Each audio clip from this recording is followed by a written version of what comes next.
ரோங்கான இம்ப்ரெஷனை வைத்துக்கிறார்கள். வெளிநாடு போனால் இங்கே நல்ல ஒரு வேலை கிடைக்கும், நல்ல ஒரு வாழ்க்கை வாழலாம் என்று. ஆனா என்ன ரியாலிட்டி என்றால், போருக்கு பின் மக்கள் வெளி உலகத்துக்கு எப்படி போகலாம், அப்ப வெளிநாட்டுக்கு போகணும் என்ற ஒரு ஒரு ஒரு ஒரு சின்ன ஒரு வெறி சின்ன பிள்ளையில இருந்தே இப்ப வரவழைக்கின்றது. அது ஒரு ரோங்கான ஒரு இதாக போய்கொண்டிருக்கிறது. ரோங்கான பாதைகளில் அவர்களை போக்கஸ் பண்ணுவதற்கு ஒரு குழுவே இயங்கிக் கொண்டிருக்கின்றது. அப்படியான பேக் அக்கவுண்ட்ல இருந்து கூடி டார்கெட் பண்ணுவீங்கன்னா அப்படியான டீனேஜ் குரூப். ஏனண்டா இவே தான் ஒரு வனரபிளான குரூப். இதுதான் ஐயா உண்மையான உலகம். நீங்கள் இப்படியான இதோட சில யூகேக்கு வருவீங்களோ, கனடாக்கு போவீங்களோ, சுவிஸுக்கு போவீங்களோ, உங்களுக்கு கிடைக்க போற வேலைகள் இது. இப்படியான வேலை தான் நீங்க செய்ய போறீங்க.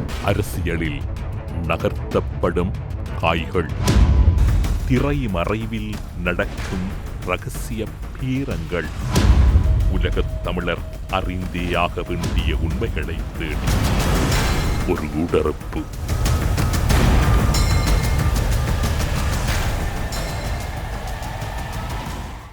இன்றைய ஊடறுப்பு நிகழ்ச்சியில் எம்மோடு இணைந்திருக்கக்கூடியவர் பிரித்தானியாவின் கேம்பிரிட்ஜ் பல்கலைக்கழகத்தின் சிரேஷ்ட விரிவுரையாளரும் 2024 ஆண்டின் பிரித்தானிய இளவரசரால் பிரித்தானிய அரசின் உயரிய கௌரவமாக வழங்கக்கூடிய OBE officer of British empire என்கின்ற பட்டத்தினை பெற்றவருமான கலாநிதி சபேசன் சிதம்பரநாதன் அவர்களை ஊடறுப்பு நிகழ்ச்சியோடு இணைத்திருக்கின்றோம்.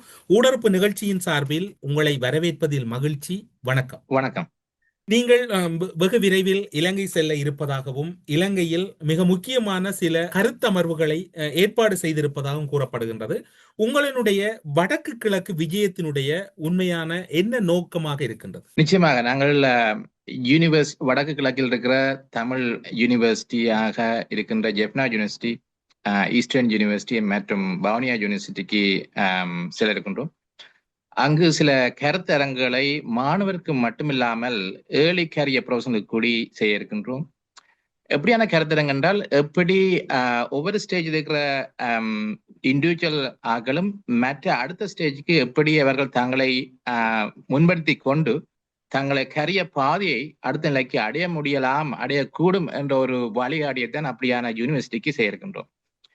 யூனிவர்சிட்டிக்கு மட்டுமில்லாமல் ஸ்கூல் பாடசாலைகளுக்கும் வடமாகாண கிளமாகாண கல்வியற்றினூடாக பாடசாலைகளுக்கும் செல்ல இருக்கின்றோம். அங்கு பாடசாலைக்கு படிக்கிற மாணவர்களை எப்படி அவர்கள் சரியான பாதையில் சரியான துறையில், இப்ப மேத்ஸ் சென்டர் இருக்கும், பயோன் இருக்கும், ஆர்ட்ஸ் சென்டர் இருக்கும், கொமர்ஸ் சென்டர் இருக்கும், அப்படி பல வகையான துறைகள் இருக்கு ஏலோவில் படிக்கும் பொழுது.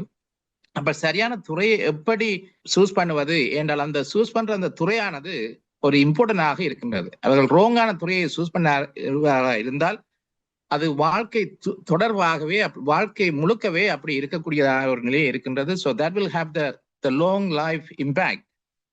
ஸோ அதை எப்படி அவர்கள் சூஸ் பண்றது, அது மட்டும் இல்லாமல் எப்படி அந்த துறையில் சூஸ் பண்ண துறையில் எப்படி அவர்கள் ஒரு நல்ல ஒரு பெஸ்ட் ரிசல்ட்ஸை அச்சீவ் பண்ணி ஒரு கரிய பாதையை எப்படி தொடர்வது.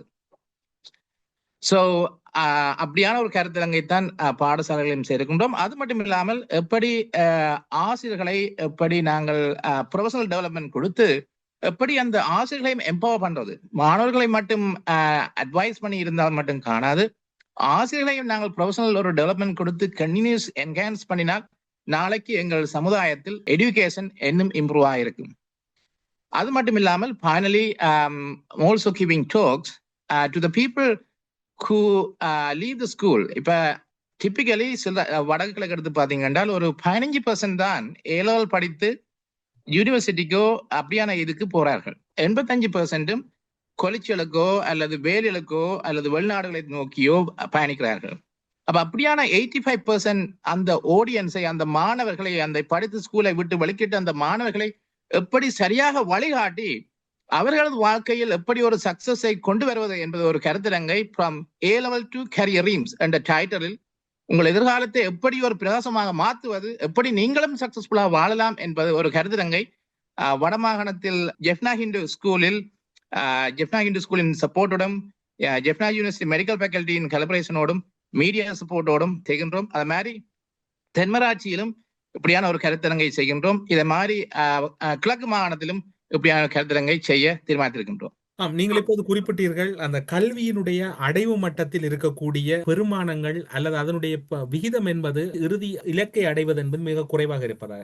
கல்வியில் தமிழர்களை ஒருபோதும் அசைக்க முடியாது என கூறி வந்த நிலையில் அண்மை காலங்களாக பரீட்சை முடிவுகள் பெரும் வீழ்ச்சியை நோக்கி நகர்ந்து கொண்டிருக்கிறது, வீழ்ச்சியை ஏற்படுத்தி இருக்கின்றது. அதற்கான காரணம் என்று நீங்கள் ஒரு துறை சார்ந்தவராக அல்லது இந்த கல்வி விடயங்களை மிக நுணுக்கமாக பார்க்கக்கூடிய ஒருவராக அந்த கல்வி சரிவு அல்லது பரீட்சை முடிவுகளில் ஏற்படக்கூடிய அந்த சரிவு நிலைக்கு எவற்றை காரணம் என்று நீங்கள் நினைக்கின்றீர்கள்? இது ஒரு நல்ல ஒரு கேள்வி ஒன்று. ஏனென்றால் இந்த சரிவானது வடக்கு கிழக்கு மாகாணத்தில் மட்டுமில்ல, இது உலகம் பூராக ஒரு சேலஞ்சாக மாறிக்கிறது. ஏனென்றால் சோசியல் மீடியா வந்து ஒரு மிகப்பிரமான ஒரு எஃபெக்டை யங்கர் ஜெனரேஷனுக்கு, எஸ்பெஷலி அந்த டீனேஜ் ஏஜ்ல ஒரு இம்பாக்டை கொடுக்கின்றது. ஏனென்றால் social media, WhatsApp, Snapchat, TikTok, Instagram, Facebook அப்படியான ஒரு களமே முந்தி இல்லாத காலத்தில் திடீரென்று இப்ப டீனேஜ் காலங்களில் இப்படியான ஒரு சோசியல் மீடியா கிடைக்கும் பொழுது ரோங்கான பாதைகளில் அவர்களை போக்கஸ் பண்ணுவதற்கு ஒரு குழுவே இயங்கிக் கொண்டிருக்கின்றது. அப்படியான பேக் அக்கௌண்ட்ல இருந்து கூடி டார்கெட் பண்ணுவீங்கன்னா இப்படியான டீனேஜ் குரூப். ஏனண்டா இவே தான் ஒரு வனரபிளான குரூப், ஒரு மெச்சூரிட்டி இல்லாத ஒரு குரூப் உண்டு.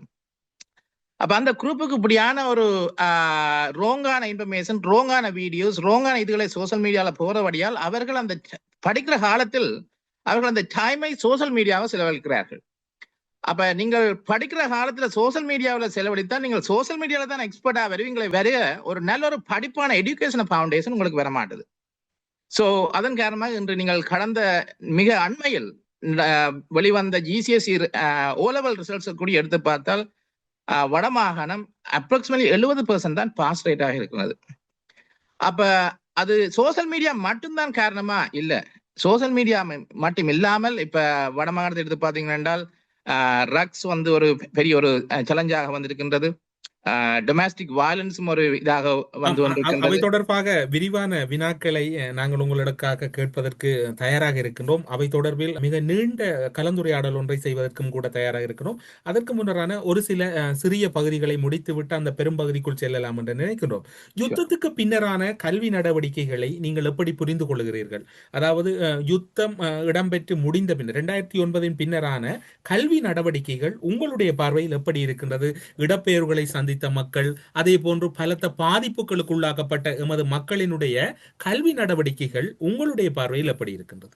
ரிசல்ட்ஸை வைத்து டேட்டா வந்து ஸ்பீக்ஸ் லவுடர் than வேர்ட்ஸ். அதாவது எஜுகேஷன் வந்து continue to perform poor. அதாவது வடமாநிலத்தை எடுத்துக்கொண்டான கிழக்கு மாநிலத்தை எடுத்துக்கொண்டான எங்களது எஜுகேஷன் பெர்ஃபார்மன்ஸ் வந்து குறைவாக போய்கொண்டிருக்கிறது. அதுக்கு இந்த சோசியல் மீடியா மட்டும் காரணம் இல்லை. அதுக்கு என்ன ஒரு காரணம் என்னவென்றால், போருக்கு பின் மக்கள் வெளி உலகத்துக்கு எப்படி போகலாம்? இப்ப எடுத்து பாத்தீங்கன்னா ஒரு சொந்தக்காரர் இருப்பினும் ஒவ்வொரு ஃபேமிலிக்கும் யாரோ ஒரு தூரத்திலேயாவது அநேகமான ஃபேமிலிக்கு ஒரு இது இருக்கும். அப்ப வெளிநாட்டுக்கு போகணும்ன்ற ஒரு ஒரு ஒரு ஒரு சின்ன ஒரு வெறி சின்ன பிள்ளையில இருந்தே இப்ப வரவழிக்கின்றது. மாமா இருப்பார், சித்தி இருப்பா, என்ற ஒரு ஒரு ஒரு ரிலேட்டிவ் இருப்பினம் அவைகளை சப்போர்ட் பண்ணுவினம் என்று சின்ன குழந்தை கூடி யோசிக்கின்றது. நான் ஸ்ரீலங்கா விட்டு யூகேயோ, கனடாவோ, ஆஸ்திரேலியானோ இப்படியான வெளி உலகங்களுக்கு போய் நானும் இன்னும் உலகம் அங்க சூப்பராக இருக்கும், உலகம் அங்க பெட்டர் லைஃபா இருக்கும் என்று அந்த சின்ன குழந்தை கூடி ஏர்லி ஸ்டேஜ்ல இப்ப யோசிக்க கொண்டிருக்கின்றது. அது ஒரு ரோங்கான ஒரு இதாக போய்கொண்டிருக்கிறது. அதை நாங்கள் அந்த அந்த அந்த சிந்தனையை நாங்கள் மாற்ற வேண்டும். அந்த சிந்தனையை மாற்றினால்தான் அந்த மாணவனும் அந்த பிள்ளையும் படிக்கிற வயதுல ஒரு நல்ல ஒரு ஃபவுண்டேஷன் எடுக்க முடியும். இந்த வீட்டுக்கு ஒரு ஃபவுண்டேஷன் எவ்வளவு இம்பார்ட்டனோ அதை அந்த படிக்கிற காலத்தில், ஸ்கூலில் படிக்கிற காலத்தில் அவர்கள் அதை ஃபவுண்டேஷனை எடுக்க முடியும். ஏன்னா 30, 40, 50 வயதுல போய் நாங்கள் ஸ்கூல்ல படிக்க முடியாது. ஸோ அந்த டீனேஜ் வயதுல நீங்கள் ஒரு நல்ல எஜுகேஷன் எடுக்கிறது, அந்த ஃபவுண்டேஷன் வந்து வாழ்க்கையிலே ஒரு மிக இம்பார்ட்டன்டான ஒரு ஃபவுண்டேஷன். அப்ப அப்படியான பொருள் ஒரு இன்ட்ரெஸ்ட் வந்து எங்களை சமுதாயத்துக்கு போறபடியா இப்படியான இந்த அண்மை காலங்களில் படிப்பு வந்து ஒரு ரோங்கான இதில் போய்கொண்டிருக்கின்றது. அது மட்டும் இல்லாமல் இன்று மொபைல் போன் வந்து அநேகமான ஆக்களிடம் இப்ப சாம்சங், ஐபோன் என்று போய்கொண்டிருக்கிறது. அப்ப ரோங்கான இதில் அவர்கள் டைமை ஸ்பெண்ட் பண்றார்கள். சோசியல் மீடியா மட்டும் இல்ல, வேற தேவையில்லாத கன்வர்சேஷன்கள் வாட்ஸ்அப்லயே போய்கொண்டிருக்கிறது. படிப்புல தங்கள் டைமை போக்கஸ் பண்ணாம அவர் வேற ஸ்கிரீன் டைம்ல போனில யூஸ் பண்ணி ரோங்கான பாதையில் மாணவர்கள் செல்ல யோசிக்கிறார்கள். ஏனென்றால் அவர்களுக்கு அப்படியான ஒரு மெச்சூரிட்டி இல்லை. சோ என்றபடியால் அவர்கள் அதை அப்படியான பாதையில் போயிருக்கிறார்கள். அது மட்டும் இல்லாமல் எக்கனாமிக் சிச்சுவேஷன் வந்து ஸ்ரீலங்காவில மிக அண்மையில் எல்லோருக்கும் தெரிஞ்ச விஷயம் ஒரு சேலஞ்சாக இருக்கின்றது. அதன் காரணமாக அவர்கள் நோக்கி யோசிக்கிறார்கள், படித்து மட்டும் காணாது நாங்களும் இந்த உலகத்தை இலங்கையை விட்டு வேளத்துக்கு போய் பெட்டர் ஒரு எக்கனாமிக் சிச்சுவேஷனை எடுப்போம் என்று பிள்ளைகள் யோசிக்கிறார்கள். அதன்படியாக படித்தவர்கள் கூடி யூனிவர்சிட்டியில வேலை செய்தவர்கள் கூடி வேறு வேறு வெளியுலங்களுக்கு போய் ஒரு இதை செய்கிறார்கள். அண்மை காலத்தில் பார்த்தீங்கன்னா கனபேர் படித்த மனிதர்கள் கனபேர் வெளிநாடுகள் சென்றிருக்கிறார்கள். சோ தமிழர்களின் அந்த எஜுகேட்டட் லீடர்ஷிப் வந்து இப்போ குறைந்து கொண்டு இருக்கின்றது. மிக நீண்ட பதிலை வழங்கி இருக்கின்றீர்கள். அதில் மீண்டும் பல கேள்விகள் இருப்பதனால் அது தொடர்பான ஒரு புரிதலுக்காக அல்லது தெளிவுபடுத்தலுக்காக அந்த வினாவினை பல விடயங்கள் தொடர்பான இன்னும் ஒரு வினாவினை உங்களிடம் முன்வைக்கின்றேன். வெளிநாடு சென்று படிக்க வேண்டும் அல்லது வெளிநாடு செல்ல வேண்டும் என்கின்ற மனநிலை இலங்கையில் இருக்கக்கூடிய அத்தனை மாகாணங்களிலும் வட மாகாணத்தில் தான் அதிக அளவில் இருப்பதாக புள்ளி விவரங்கள் கூறுகின்றன. அது தீவிரமடைந்துள்ளதாகத்தான் கூறப்படுகிறது. அது சரி என்று நினைக்கின்றீர்களா அல்லது உங்களுடைய நிலைப்பாடு அல்லது உங்களுடைய புரிதலை இப்போது தெளிவு வடமாகாணத்தை பொறுத்தவரையில் கல்வி கற்பதற்கு வெளிநாட்டுக்கு செல்ல வேண்டும் அல்லது வாழ்வாதாரத்தை மேம்படுத்துவதற்காக செல்ல வேண்டும் என்கின்ற கோஷம் அண்மை காலங்களில் அதிகரித்திருக்கின்றது.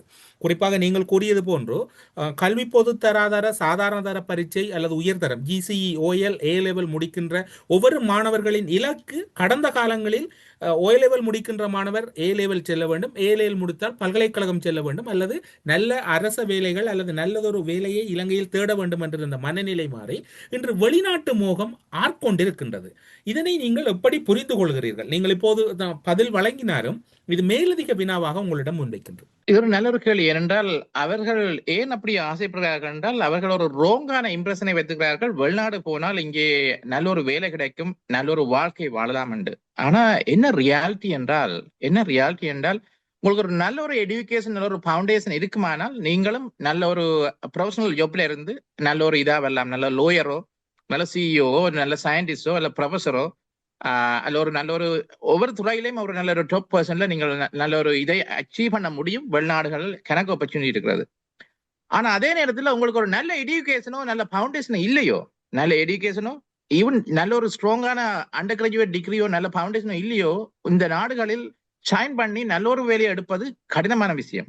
பல மனிதர்கள் பல மக்கள் கடையிலேயோ வேலை செய்து தங்கள் கஷ்டங்களை மற்றவர்களுக்கு சொல்வதில்லை. ஆனால் அப்படி வேலை செய்யறவர்களுக்கு தான் தெரியும் எவ்வளமான கடினமான வேலை. இரவிரவாக கடையில வேலை செய்யறது, இரவிரவாக ஃபேக்டரியில வேலை செய்யறது, இரவிரவாக அப்படியான ஒரு கடினமான வேலை செய்துதான் அவர்கள் ஒவ்வொரு பவுண்ட்ஸையும் ஒவ்வொரு டொலர்ஸையும் உழைத்து எங்கள் சொந்தக்காரர்களுக்கு எங்கள் சமுதாயத்துக்கு ஹெல்ப் பண்ணணும் என்று அங்கே அனுப்புகிறார்கள் காசை. அதை இலங்கையில் இருப்பவர்கள் என்னோ காசு ஈஸியாக வருகிறது என்று நினைத்து அவர்கள் அதை வாழ்க்கையை என்ஜாய் பண்ணுகிறார்கள். அப்ப நாங்கள் எங்களுக்கு எப்படியான ஒரு அவேர்னஸை எங்கள் நெக்ஸ்ட் ஜெனரேஷனுக்கு கொண்டு வரணும் என்றால் இதுதான் ஐயா உண்மையான உலகம். நீங்கள் இப்படியான இதோட UK வருவீங்களோ, கனடாக்கு போவீங்களோ, சுவிஸுக்கு போவீங்களோ, உங்களுக்கு கிடைக்க போற வேலைகள் இது, இப்படியான வேலை தான் நீங்க செய்ய போறீங்க என்று ஒரு எக்ஸாம்பிளான ஒரு கேஸ் ஸ்டடியை எங்கள் மாணவ சமுதாயத்துக்கு எங்கள் மக்களுக்கு ஈவன் பேரண்ட்ஸுக்கு கூடி நாங்கள் அவேர்னஸை கிரியேட் பண்ணணும். ஸோ அப்படியான பேரண்ட்ஸியல் எடுகேஷன், அப்படியான ஸ்டூடெண்ட்ஸ் எடுகேஷன், அப்படியான ஒரு அவேர்னஸை கொண்டு வந்தா தான் நாங்கள் அந்த மக்களை சரியான பாதையில் கொண்டு செல்ல முடியும். ஏனென்றால் இப்ப ரோங்கான பாதையில் போவதற்கு காரணம் அவர்களுக்கு ரோங்காக திங்க் பண்ணி கொண்டிருக்கிறார்கள். உங்களுடைய பதில் மூலம் இப்படி எடுத்துக்கொள்ள முடியுமா? அதாவது புலம்பெயர்ந்த நாடுகளில் கடினமான அல்லது கஷ்டமான பணிகளை செய்து அங்கு இருக்கக்கூடியவர்களுக்கு ஏதோ ஒரு நட்பு ரீதியாக அல்லது உறவு ரீதியாக அவர்களின் வாழ்வாதாரத்தில் உதவி செய்கின்ற வெளிநாடுகளில் இருக்கக்கூடிய உறவுகள் உண்மை நிலையை கூறாமல் அந்த நிலையை மறைத்து வெளிநாட்டில் ஒரு ராஜபோக வாழ்க்கை வாழலாம் என்கின்ற ஒரு மாயை உலகத்தை ஏற்படுத்தி விளைவுதான் இப்படியான நிலைக்கு காரணம் என்று அப்படின்னு சொல்ல முடியும். அதை நாங்கள் நிச்சயமாக சரி செய்ய வேண்டும். சரி செய்ய வேண்டியது எங்களது கடமை. நாங்கள் மட்டும் சக்சஸ்ஃபுல்லா வந்தா காணாது. நாங்கள் எங்கள் மக்களுக்கு, எங்கள் சமுதாயத்துக்கு, எங்கள் சொசைட்டிக்கு சரியான ஒரு உண்மையை, அப்படியான அந்த அவேர்னஸை கொண்டு வர வேண்டும். வருவதுதான் எங்களது கடமை. அதை நிச்சயமா நாங்களும் செய்யணும் என்று எங்களது ஆவலாக இருக்கின்றோம். நீங்கள் இப்போது கூறிய இந்த காரணங்களோடு நீங்கள் முன்னர் குறிப்பிட்ட அந்த இடத்துக்கே வருகின்றோம். வடக்கு கிழக்கில் கல்வி நிலைகள் உயர்கின்றன அல்லது ஆங்காங்கே சில சறுக்கல்கள் இடம்பெறுகின்றது வளமை. ஆனால் அந்த கல்வி சமூகத்தை இலக்கு வைத்து பாடசாலையாக இருக்கலாம், பல்கலைக்கழகங்களாக இருக்கலாம், அனைத்தையும் இலக்கு வைத்து ஒரு தீவிரமான போதை வஸ்து கலாச்சாரம் ஒன்று திரைமறைவில் நகர்த்தப்பட்டு கொண்டிருக்கின்றது. பல இளையவர்கள் அதற்கு விரும்பியோ விரும்பாமலோ அதற்குள் சிக்க வைக்கப்படுகின்ற ஒரு சூழ்நிலை இருக்கின்றது. நீங்களும் அதனை தரவு ரீதியாக அறிந்திருப்பீர்கள். அப்படி இருக்கின்ற போது இதனை தடுப்பதற்கு அல்லது இந்த கல்வி சமூகத்தை காப்பாற்றுவதற்கு என்ன உபாயத்தை கையாள முடியும்? நீங்கள் பிரித்தானியாவில் இருக்கக்கூடிய கேம்பிரிட்ஜ் பல்கலைக்கழகத்திலே ஒரு சிரேஷ்ட விரிவுரையாளராக இருக்கின்றீர்கள். பிரித்தானியாவில் இவ்வாறான ஒரு சிக்கல் வருகின்ற போது அல்லது இளையவர்களுக்கிடையில் இவ்வாறான ஒரு அந்த வயது வித்தியாசத்தில் ஏற்படுகின்ற ஒரு தளம்பல் நிலையில் என்ன உபாயத்தை கையாள முடியும்? இதை நிச்சயமாக மல்டி லெவல்ல நாங்கள் டேக்கிள் பண்ண வேண்டும். முதல் விஷயம் என்னென்றால் நிச்சயமாக ஒரு கவர்மெண்ட் இனிஷியேட்டிவ், கவர்மெண்ட் பாலிசி நிச்சயமாக வர வேண்டும். இப்படியான ஒரு யங் இதை இப்படியாக டாக்கெட் பண்ணி இப்படி நடக்கிற இதை எப்படி நாங்கள் டேக்கிள் பண்ணி எப்படி அவர்களை பனிஷ் பண்ணுவது? ஏனென்றால் அப்படியான ஒரு ரைட்டான கவர்மெண்ட் பாலிசி இருக்குமான இருந்தால் அதை நாங்கள் அந்த குரூப்பை ஈஸியாக டேக்கிள் பண்ணி அதை அட்ரஸ் பண்ண முடியும். ஸோ நிச்சயமாக இப்ப வந்திருக்கிற கவர்மெண்ட் அதை கருத்தில் கொண்டு செய்யும் என நான் நம்புகின்றேன். முதலாவது விஷயம். இரண்டாவது விஷயம், கவர்மெண்ட்டும் ஒரு அதை பாலிசியாக எடுத்து டார்கெட் பண்ண காணாது. இதை நாங்கள் எங்களோட கம்யூனிட்டியில் எப்படி செய்வது? எப்படி ஒரு ஸ்கூலில் நாங்கள் எப்படியான ஒரு இதை அவேர்னஸ் ஆன எஜுகேஷனால ப்ரோக்ராமை கொண்டு எங்கள் மாணவர்களுக்கு எப்படி அதை விளங்கப்படுத்துவது, எப்படி அவர்களுக்கு அப்படியான ட்ரைனிங், அப்படியான ப்ரோக்ராமை, அப்படியான இனிஷியேட்டிவை நாங்கள் ஸ்கூல் லெவல்ல கொண்டு வர வேண்டும். ஸ்கூல் லெவல்ல மட்டும் கொண்டு வந்தா காணாது. எங்கள் கம்யூனிட்டியில எங்கள் ரிலிஜியஸ் லீடர்ஸ், கல்ச்சரல் லீடர்ஸை வைத்து எப்படி எங்களோட கம்யூனிட்டி கல்ச்சர்ல நாங்கள் அதை கிரியேட் பண்ணுவது. அது மட்டும் இருந்தால் காணாது. இப்படியான மாணவர்கள் இப்படியா ரோங்காக போறதுக்கு காரணம் அவர்கள் வேற ஆக்டிவிட்டியில இன்வால்வ் பண்ணாம இருப்பதற்கு காரணமாக. அப்ப மற்றமான ஆக்டிவிட்டிகளை, extra curricular activity, sports and debates and chess competitions and there are dance competitions and music. There are variety of things you could do. இப்ப கேம்பிரிட்ஜ் எடுத்து பாத்தீங்களோ அல்லது வெஸ்டர்ன் யூனிவர்சிட்டி எடுத்து பாத்தீங்கன்னா அங்க படிப்பு மட்டும் இருக்காது. மாணவர்கள் வேற extra curricular activity, sports and debating skill and performance and dance and music அப்படியான வேற வெல் ரவுண்டட் ஆக்டிவிட்டிகள் கணக்கு போய்கொண்டிருக்கும். அப்ப மாணவர்கள் டீனேஜ் காலங்களில என்கேஜ் பண்ணியிருப்பார்கள் வேற துறைகளில். அப்படியான ஒரு வெல் ரவுண்டட் இதை நாங்கள் எங்கள் வடகிழக்கு மாகாணம் மட்டுமில்லாமல் இலங்கை பூராவாக அதை கிரியேட் பண்ணுவாம இருந்தால் இதை ஈஸியாக சால்வ் பண்ணக்கூடியதாக இருக்கும். இலங்கையின் கல்விக் கொள்கை தொடர்பில் உங்களுடைய புரிதல் எப்படி இருக்கின்றது? இலங்கையின் கல்விக் கொள்கையில் முறையான உலக மாற்றத்துக்கு ஏற்றாற்போல் கல்விக் கொள்கைகள் வகுக்கப்படுகின்றன. இலங்கையில் ஒரு நடைமுறை இருக்கின்றது. ஒவ்வொரு 10 ஆண்டுகளுக்கு ஒரு முறையான கல்வி சீர்திருத்தம் இடம்பெற வேண்டும். அந்த கல்வி சீர்திருத்தம் கடந்த காலங்களில் முறையான வகையில் இடம்பெறாமல் ஒரு கடமைக்கான சில மாற்றங்களோடு நகர்ந்து சென்ற ஒரு வரலாறு இருக்கின்றது. இப்போது இருக்கக்கூடிய இலங்கையின் கல்விக் கொள்கை உலக கல்விக் கொள்கைகளுக்கு உலக கல்வி நியதிகளுக்கு ஏற்றாற்போல் வடிவமைக்கப்பட்டிருக்கின்றனவா? மாற்றங்கள் சரியாக இருக்கின்றனவா? உங்களுடைய புரிதல் எப்படி இருக்கின்றது? இது ஒரு இம்பார்ட்டன்டான கேள்வி ஒன்று. ஏனென்றால் நாங்கள் இருக்கிற இப்ப கரண்ட் ஜெனரேஷன் டெக்னாலஜி எங்களை வேற துறையில் எடுத்து செல்கின்றது.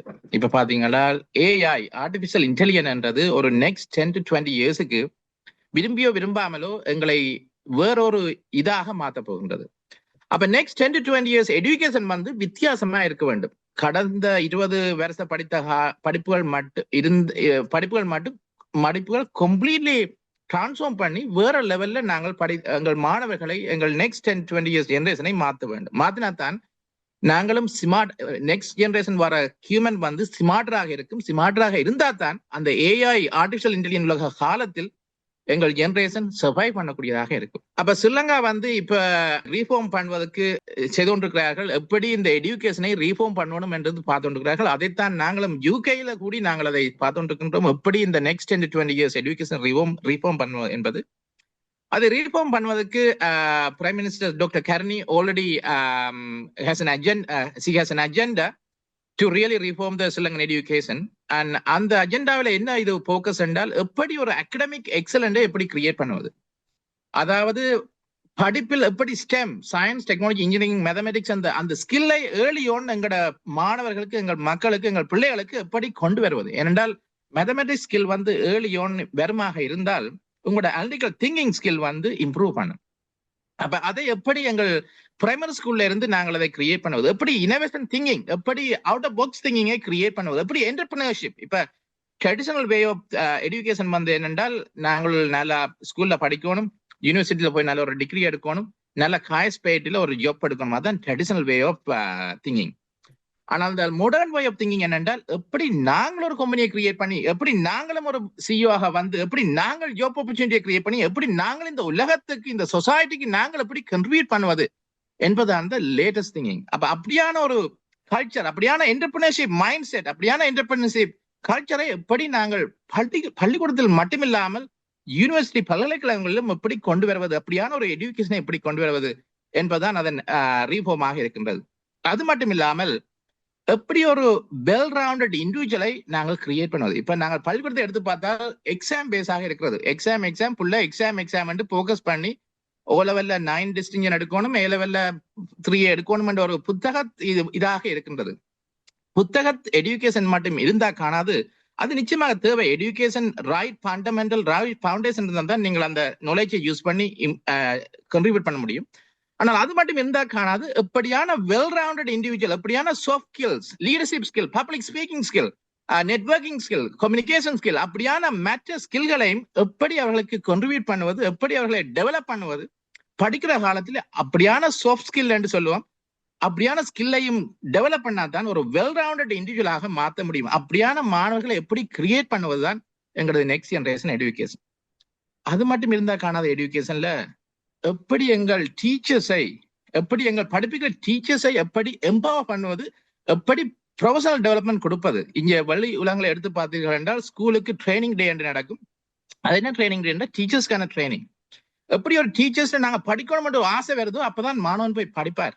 அது மாதிரி அந்த டீச்சர்ஸுக்கு நாங்கள் ப்ரொஃபஷனல் டெவலப்மெண்ட், கன்வியன்ஸ் டெவலப்மெண்ட் கொடுக்கணும். கொடுத்தா தான் அவர்களை எம்பவர் பண்ணலாம். அப்படிப்பட்டா தான் அந்த மாணவர்களும் படிக்கணும் என்று போவார்கள்.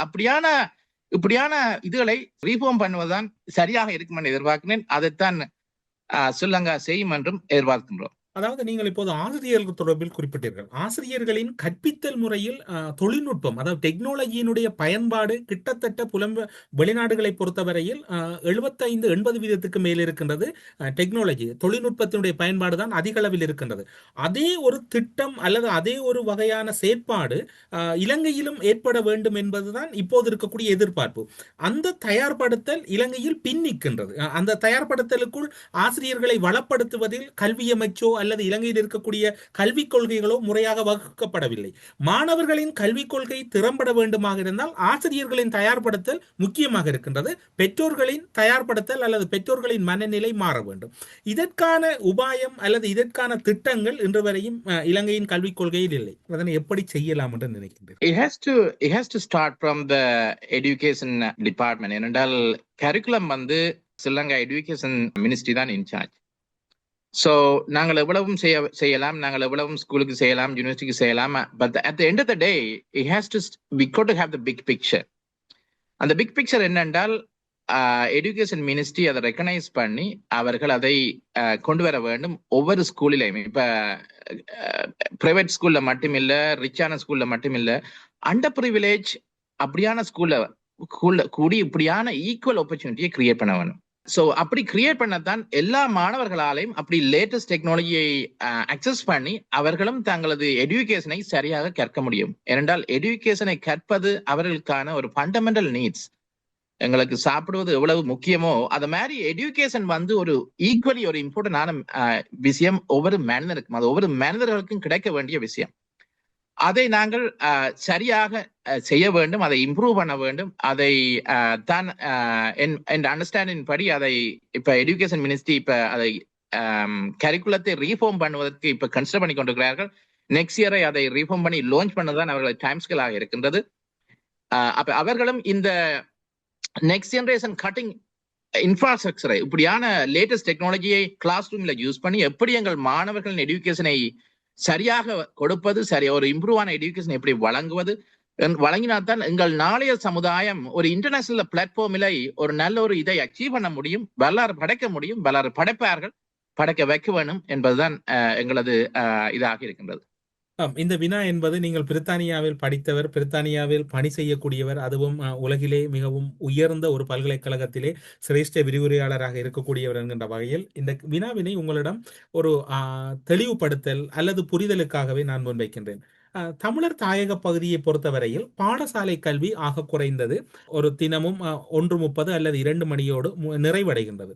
ஆனால் அதன் பின்னர் பிரத்யேக வகுப்புகள் பாடசாலை கல்வியை விட முதன்மை இடத்தை வகிக்கின்றது.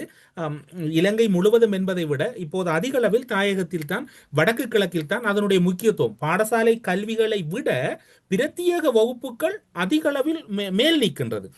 பாடசாலை கல்விக்கு சென்று ஒரு மாணவன் 8 மணி நேரத்தில் பயில முடியாததை பிரத்யேக வகுப்புக்கு சென்று 1 மணித்தியாலம் 2 மணித்தியாலங்களை அதிக அளவில் கற்கின்ற ஒரு சூழ்நிலை இருக்கின்றது. இந்த பிரத்யேக வகுப்புகளை நீங்கள் எப்படி பார்க்கிறீர்கள்? பிரித்தானியாவில் இது போன்ற நடைமுறை பிரத்யேக வகுப்புகள் முக்கியத்துவம் பெறுகின்றனவா அரச கல்விக்கு நிகராக? இது ஒரு மிகச் சிறப்பான கேள்வி. என்னவென்றால் அப்படியான ஒரு கல்ச்சரை வடகிழக்கில் நாங்கள் காணுகின்றோம். அது வடகிழக்கு மட்டுமில்லை, ஐம் ஷூர் ஸ்ரீலங்கா முழுக்க அந்த கல்ச்சர் இருக்கு என்று நான் நினைக்கின்றேன். நாங்கள் படிக்கிற காலத்தில் கூடி அந்த கல்ச்சர் இருந்தது. அந்த கல்ச்சரை நிச்சயமாக மாற்ற வேண்டிய கடமைக்கு நாங்கள் இருக்கின்றோம். ஏனென்றால் ஸ்கூலில் சரியான எஜுகேஷன் இருக்குமானால், பாடசாலையில் சரியான எஜுகேஷன் இருக்குமானால், மாணவர்கள் இப்படி டியூஷன் கல்ச்சரை நோக்கி போக வேண்டிய கட்டாயத்துக்கு மாற மாட்டார். டாக்டர் சபேசன், அந்த பாடசாலை கல்விகளை கற்பிக்கின்ற அதே ஆசிரியர்கள் தான் பிரத்யேக வகுப்புகளின் ஹீரோக்களாக இருக்கின்றார்கள். பாடசாலை நேரங்களில் ஏன் இந்த விடயத்தை கையாள முடியாமல் இருக்கின்றது?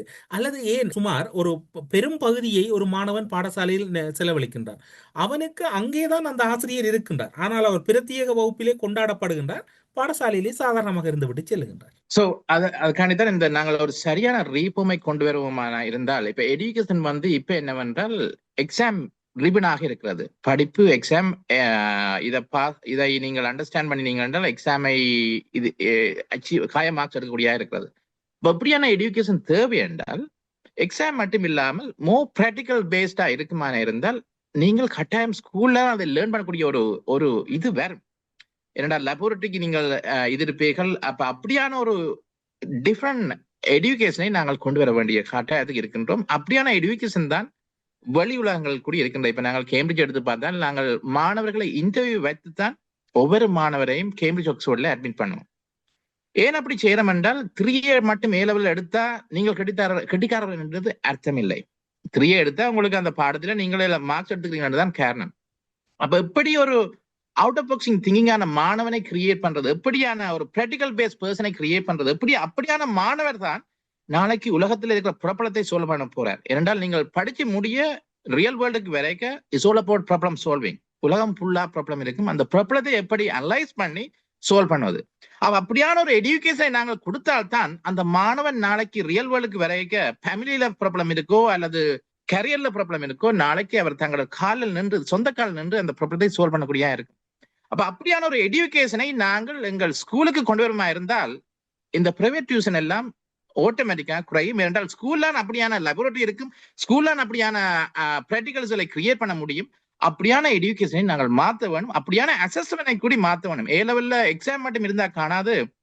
இப்படியான பிராக்டிகலை வைத்து ஒரு அசஸ்மெண்டை மாற்றுவமா இருந்தால் நிச்சயமாக இதை நாங்கள் சால்வ் பண்ணக்கூடியதாக இருக்கும். மிக முக்கியமான நேரம். உங்களுடைய இலங்கை பயணத்துக்கான தயார்படுத்தல்கள் ஒரு புறம் இருக்கின்றது.